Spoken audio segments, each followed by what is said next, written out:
দর্শক আপনাদেরকে স্বাগতম জানাচ্ছি নয়া দিগন্তে। আমি তুহিন আপনাদের সাথে যুক্ত হচ্ছি রাজশাহী বিশ্ববিদ্যালয় থেকে।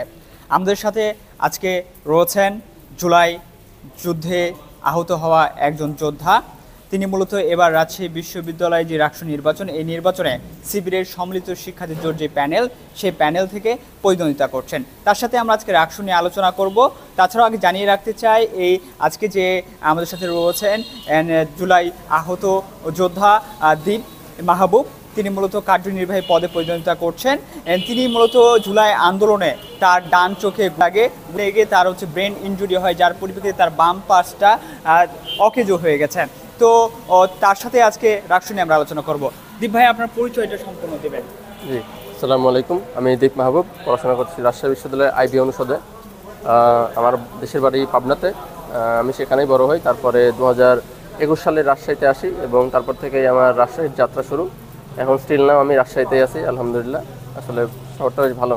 আসলে এই প্রশ্নের জবাবে আমি বলতে চাই যে why not this panel, this is an inclusive panel, যেটা আপনি দেখতে পাচ্ছেন যে variety of people from different background, different religion, different departments or faculty.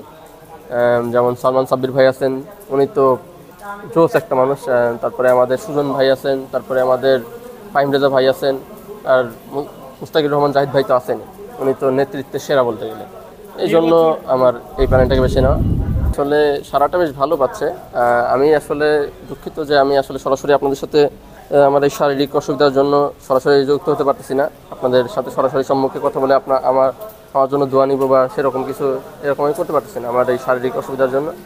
তো আমি বিশেষ করে যে ভালোই সারাটা পাওয়া যাচ্ছে, যেহেতু আমাদের পুরো টিম কাজ করতেছে আপনাদের দ্বার প্রান্তে পৌঁছে যাওয়ার জন্য। আপনারা যেখানেই থাকুন, ইনশাল্লাহ আমাদের টিম আপনাদের কাছে চলে যাবে। এই ফিল্ডে আসলে বেশ কম্পিটিটিভ ফিল করতেছি, কেননা বেশ ভালো ভালো ক্যান্ডিডেট আছে আমাদের ক্যাম্পাসের, যারা আর কি বেশ উপযুক্ত এই সদস্যের পদটার জন্য। যেমন আমার বন্ধু নাজমুল হক আশিক আছেন, তারপরে আমার বন্ধু হাবিব হিমেল আছেন, আমার এক সিনিয়র ভাইও আছেন ইলিন ভাই। আমি মনে করছি ভালো একটা কম্পিটিটিভ হতে যাচ্ছে এটা। আসলে আপনাদের বলতে চাই যে আমাদের জুলাই কেন হয়েছিল আপনারা নিশ্চয়ই জানেন, যে নির্বিচারে হত্যা, তারপরে গুম খুম এগুলা, তারপরে বাক স্বাধীনতার কোনো ছিল না, যেটা একটা গণতান্ত্রিক দেশে থাকা উচিত, কিন্তু আমাদের ক্যাম্পাসে বা আমাদের দেশে ছিল না, যেটার জন্য আমাদের জুলাই অংশগ্রহণ এবং আমরা 5ই আগস্ট সেটা সফল হই আলহামদুলিল্লাহ। তো আমি চাচ্ছি যে এই যে গণতন্ত্র চর্চার মুক্ত পরিবেশ তৈরি হয়েছে, এই ধারাটা অব্যাহত থাকুক। আপনারা নেতৃত্ব দানে, নেতৃত্ব তৈরিতে অংশগ্রহণ করুন, সাহায্য করুন, পুরো ক্যাম্পাসটাকে, রাকসুকে সফলমণ্ডিত করুন। রাকসুতে আপনারা নিজেরা অংশগ্রহণ করুন, আপনারা ভোট দিন, অবশ্যই ভোট দিন। যেহেতু সামনে একটা লং ছুটি আসতেছে, এই ছুটিটাকে একটু করে আপনারা কম্প্রোমাইজ করে অবশ্যই এই গণতন্ত্র চর্চায় অংশগ্রহণ করুন প্লিজ।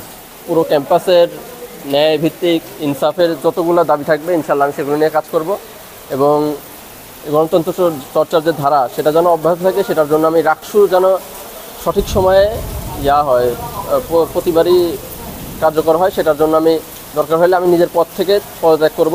এটা আমার একটা অন্যতম ম্যান্ডেট থাকবে, যাতে গণতন্ত্র চর্চার ধারা অব্যাহত থাকে এবং ছাত্র রাজনীতির যে স্টুডেন্টাইজেশন, এটা আমি করবো ইনশাল্লাহ। শিক্ষার্থীরা যেন শুধু এটা দেখেই বিশ্বাস না করে যে আমরা যে সময়টাকে দেখে এসেছি, ছাত্র লীগের সময়টা যে এক ভয়ার্থ এক দিন ছিল, যেটা ছাত্র রাজনীতির সৌন্দর্যটাকে নষ্ট করে দিয়েছিল, আমি সেই সৌন্দর্যটাকে ফিরিয়ে আনবো ইনশাল্লাহ।